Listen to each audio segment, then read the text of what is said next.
Okay, so this is test one of last jump for accounting 251, and I'm going to do the first question, the most important question, because most likely this will be in the paper on Tuesday because it's one of the most asked questions, right? Now, one of the biggest things over here is know how to do the production overhead statement. As you can see, they wanted to put this cost allocation in the manufacturing overhead statement. Now, in our slides, it doesn't show you how to do the manufacturing overhead statement. It's in the textbook, so you need to know it.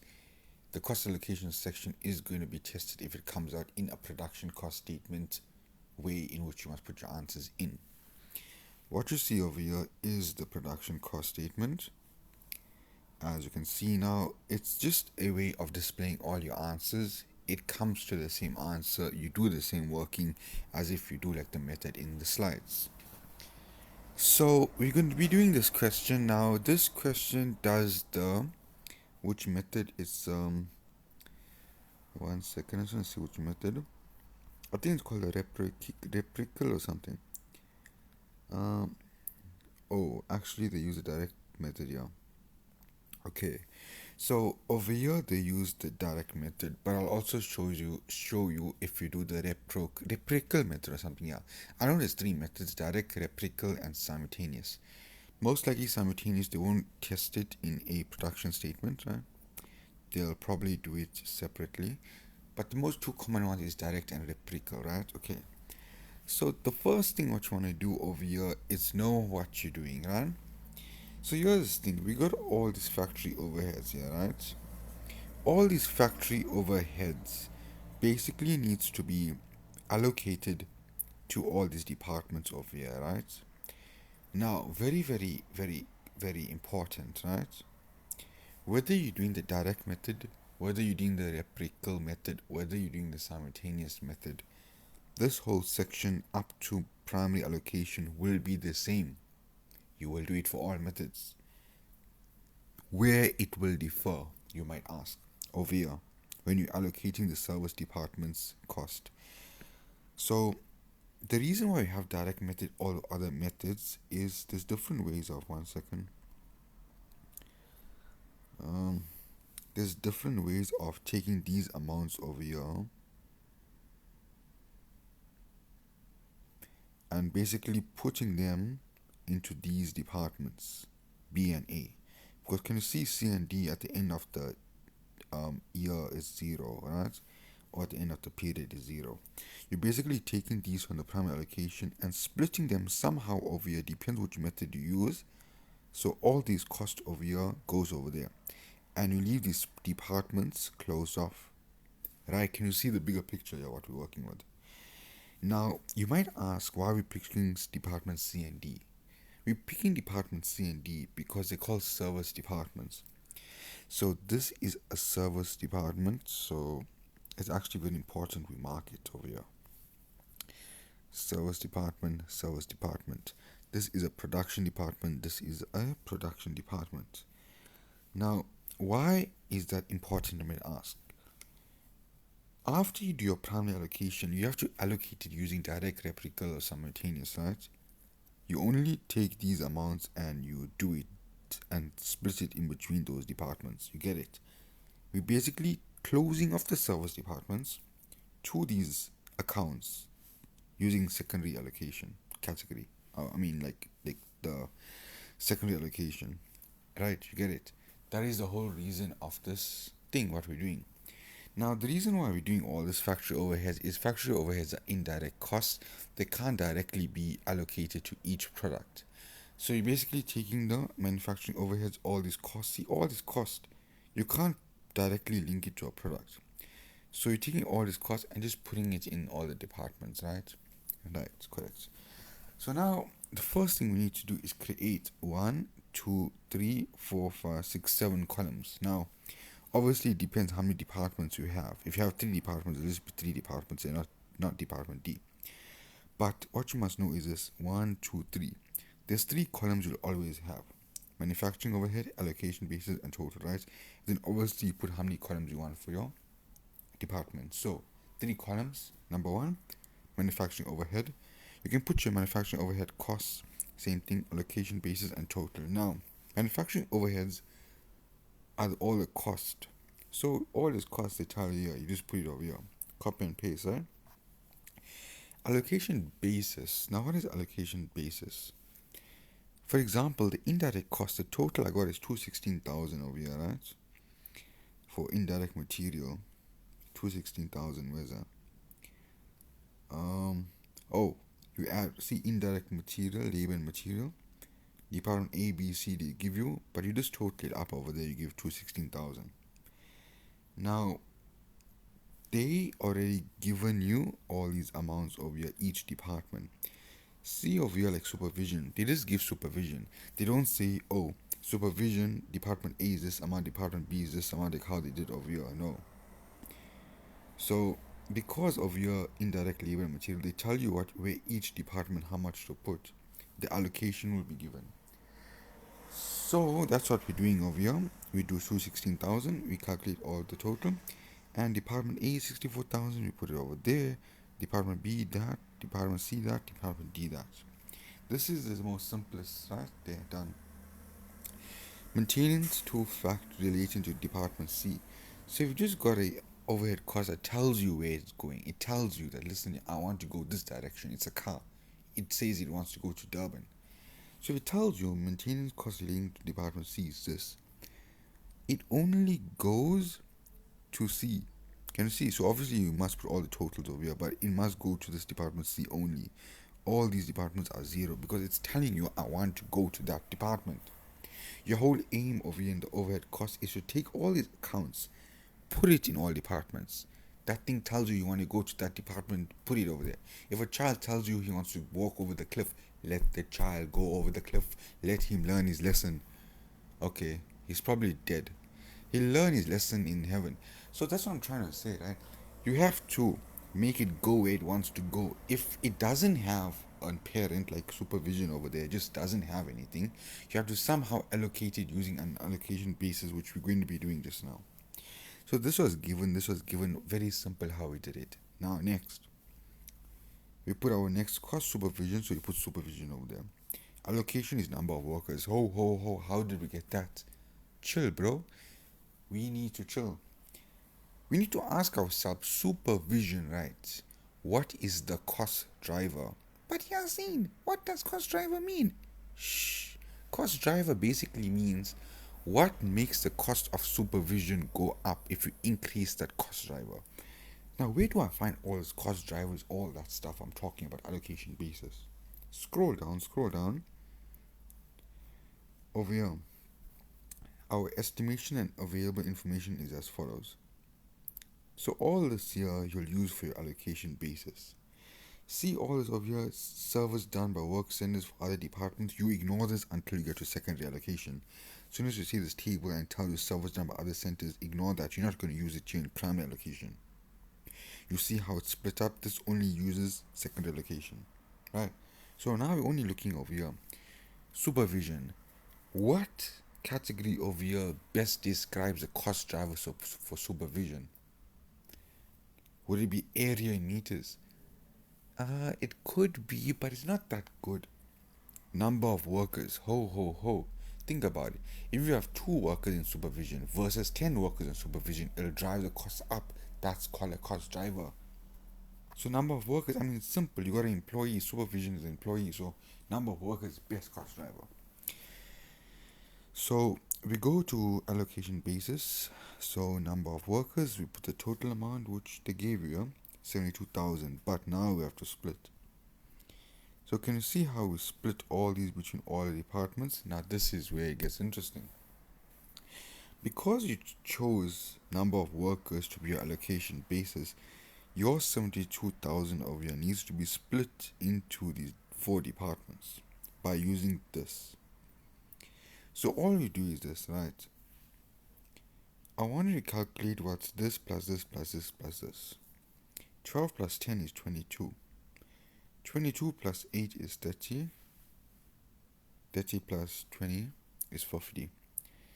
So it's 50, right? So if you picture a fraction, right? So I'm just going to write it over here. We got 50. And I want you to put the cost of it, 72,000.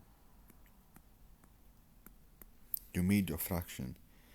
So if you want to know what number to put in department A, which was 11,520, all you do is go to number of workers. Department A is 8. Just to double check, I'm going to work it out and see if it comes to the answer. So 72,000 times 8 over 50. That gives me 11,520. That's 11,520 over there. For the department B, you're going to put 20 instead of 8. Department C, 10 instead of whatever this number was there. And you keep on changing this number above according to that. Right? Simple? Simple enough. The next one is going to go, it's depreciation, right? So your cost driver, depreciation. Think about what your cost driver is. Now, accounting students will know this straight away. Cost driver, depreciation. How do we work depreciation out? Depreciation rate times the value of the machines, right? Cost of the machines. So obviously it's going to be the book value of machine. Think about it. Depreciation, book value of machine. So allocation basis, value of machine, that, and similarly you do that, right? So book value of machine. So add all these numbers up. So if you're looking at department A, it'll be 180,000 over all these numbers. So also including 180,000. So all these four numbers added up in the denominator. You do it each department like that, and you get all those splits, right? The next one is going to do is electricity. Obviously, electricity will be kilowatt hours. I mean, cost driver is obviously how much you use electricity. So the same thing you do. The next one is going to be insurance on machinery. This will be value of machinery. Why? Insurance is paid depending of how much machines you have in the business. You insure the machines. The more machines you have, the more your insurance price is going to go up. There we go. That's your allocation basis. And then you do the exact same thing how we did every time. Now rent is the area, right? So always as you go in, you put rent. Your allocation is area. It makes sense. The more area you have, the bigger the rent you're paying, the space. So rent area. And then you allocate it same way, right? Using a area. Next, we're gonna put store cost relating to department C. Now this is telling you want to go to department C, so there's no allocation here. You just put given. There we go. You're allocating it to department C. Now you got everything here. Final primary allocation. Primary allocation, department A, B, C, D. You got that right. Done. So your primary allocation part of your overhead statement is done. Right? I clap my hands. Now comes the exciting part. We cannot leave it over here in the primary allocation list because there's a rule, there's a law in cost accounting. The law states in cost accounting that this cost of the service departments, which are over here, these final cost released to service departments, needs to be closed off. By where? Where should they go? They must go to the production departments. You have to split it. You choose. You can do it direct method. You can do it reciprocal method. You can do it simultaneous method. You choose. Obviously, we can't choose as learners because the examiner will tell us what to do. But what I'm trying to emphasize to you is service departments, these two service departments, even if you have one service department or three, they need to be somehow put into the production costs over here, which we're going to do in this whole table below. Right? So that's what we're doing now, right? So you'll write over your primary allocation and these amounts. Right? Remember, you get a mark for structure, so just memorize the structure. Now, direct method. Okay, let me just erase this part over here. Now, why is it not erasing? I have no idea.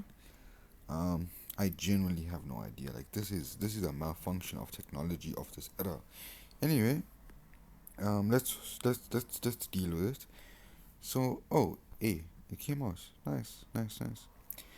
So, how do we do this, side? So, I want you to. Okay, so if I drew this table up now, right?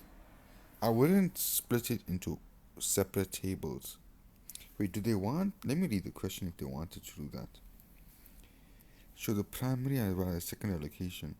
See, one thing I know about cost accounting is no matter how you lay out the answer, as long as it makes sense, they give you full marks. I say, why make a separate table when after primary allocation, you can just put secondary allocation over here and just start by saying department C, department D. cost per department, only those 3 rows under that. I feel that's better. Instead of restating primary allocation 448,000, you know what I'm saying, and then putting these 3 amounts down. Or you can do that. See here, your choice here, right? Now, because people did this, let's go this route. So we're going to restate the primary allocation amount, this amount, right? So primary allocation, this amount, this amount, this amount, all amounts. So we're restating all amounts. As I said, waste of time. I'm looking at my watch in the exam room. Time is wasting. That is why I say, instead of like only putting 2, you can just put 1. Under primary allocation, just put these 3 rows. That's fine.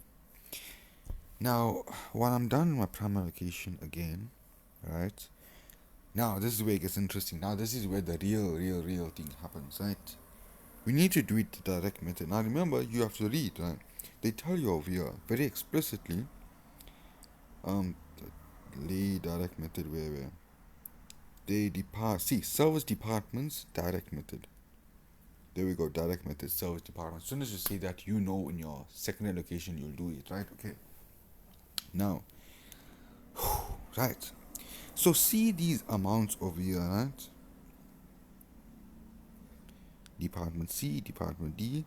These are service departments. So these total costs of these 2 departments need to be somehow transferred to those production departments. We're using the reciprocal method. Let me show you what the reciprocal method is. The first step of the direct method. See, you're not correcting me, direct method. The first step of the direct method is to identify which is the highest cost department. It's obviously going to be C. Can you see? 92,720 is more than 77,000. So department C is the most. So it's going to get closed off first. So what I want to do is just memorize the labels, yeah? So I got department C, department D, and cost per department. So what I'm doing now is on the next line, I'm closing off department C with the total cost, right? And this total amount is being split into these 2. This and this will give you 92,720,000. Can you see what I'm doing? I'm taking the total cost of the department and splitting it in the 2, right? You might be thinking, how did I do the allocation? Simple. Here, now you look at this block. See how I got see now, percentage of service department C. So now we're only looking at this row, the percentage of service department C, because we're closing off C. Department A is 50. Department B is 30. Now, I'm not gonna lie, I forgot whether you just take 50 plus 30 in the denominator or you add 22. Let me just work it out and see what it did, yeah?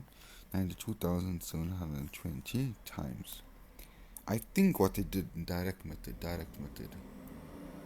I think they just added up 50 plus 30 in the denominator. So, for example, if I want to see what goes in department A, I'll say 50 over 50 plus 30, which is 80 basically. That'll give me 57,950, and I'm right. I'm right. So, the reason why we only add these 2 in the denominator, so it look like something like this. This amount, 92,720 times department A, we're looking at 50 over 50 plus 30. Now just remember this, right? Direct method, because reciprocal is a bit different. So direct method, getting into your head, direct method. We only looking at department A and B. So it's over 80. See, over 80. Just somehow get in your brain, it's over 80. It's over those 2 only, right? Direct method, it's direct, it's easy. Only those production departments, right? So now you work that out and you get 57,950. Now obviously for department B, it'll be 30 over 80 and we'll get 34,770. Now, obviously, department C, now this minus this will get you 0. So that's closed off.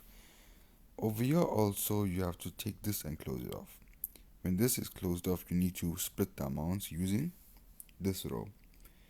So 25 and 30. So for department A, for example, you will take this amount times 25 over 75, 50 plus 25. and you get that amount, then this amount times 50 over 75, you get that amount. That gets to 0. So see how both ends up to 0 at the end, at the last line. Cost per department, department A and B. So these service departments are gone. There's 0. See the 0, they close off. And all these costs have been allocated to all these departments. So that's how you do it. So can you see what I did over there? Right. Now we're done with secondary allocation. So primary allocation done, secondary allocation is done. I'm just wondering whether I should show how to do reciprocal method or whatever while I'm here. So while I'm not, this is not the past paper question, but I'm showing you if you had reciprocal method, right? So write it down because I'm going to try to say it instead of doing it. Let me just see if this thing erases now. So right now I'm doing reciprocal method, right? Actually, no, I'm going to continue with this question, right? And then reciprocal method, I'll do it with a separate video, right? So don't get confused. So now, absorption rate per department. Now you're looking at this and be like, why they have this column now? Calculate the manufacturing overhead rate per direct machine hour for each production department. So you need to have this this part of this table, right? Now just for heads up, wherever you're doing manufacturing overhead statement, you're going to need to do this also. Basically, you need to do all these three things because your aim is to get your service department, your production department cost per hour to calculate your overhead rate. So if I tell you the one person worked 20 hours for the machine, you can just times it by this cost and get the total cost. You see what I'm saying? That's your main thing. So it's very easy to do it. Bring down the amounts for department A and B. You don't need to do C and D because it's obviously going to be 0. So you just bring it down from there. And you look at the department A, right? So if we look at department A, let's see.